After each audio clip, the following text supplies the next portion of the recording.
All right, so that was an example of, I think, in my opinion, the best kind of way to run off of a line out. I think going back ball off of a line out is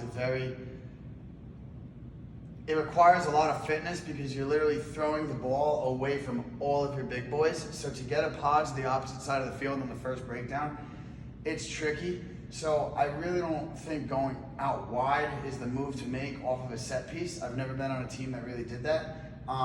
So even if it doesn't go on a forward crash ball, if we're gonna have a center bringing the ball in, so if Keith's gonna go to a center, maybe like the center runs a hard unders crash, letting this group know is still so important, because if they know where it's gonna be, again, we're not jogging around wondering where it's going to be. We just get there. Okay, Keith saying, hey, I'm running a dicky crash, and whatever we're going to name it, whatever we're going to call it, literally like a back crash ball. So we know that's coming here. Well, it's still going to be protected by these two.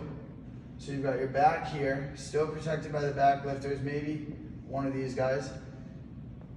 And these guys are still a pod, and a great play off this, because if this back is running a crash line here, is to come back this way with a ram, because again you have this pod here.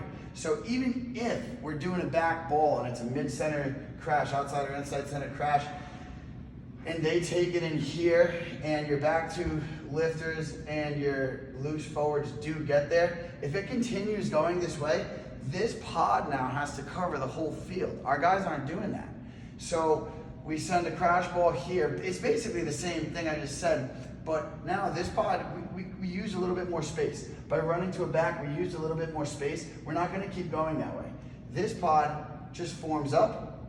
So first phase is a back crash. Second phase is a ram back that way, so in this case it would be right, with front pod, this pod. Third phase, ram or rod, left, with original pod. So again, we've got this is a pod, our back two jumpers and our loose forwards, and our front pod. The backs crash the ball, we're sucked in here. That's our first phase. These guys stay right where they are. They run up on a crash ball here, so now the ball is here for the second phase. These guys stay right where they are.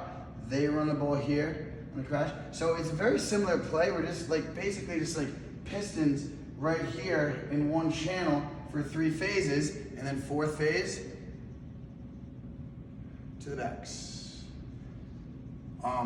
So that's just a couple of ideas about scripted 4-phase play off of the line out.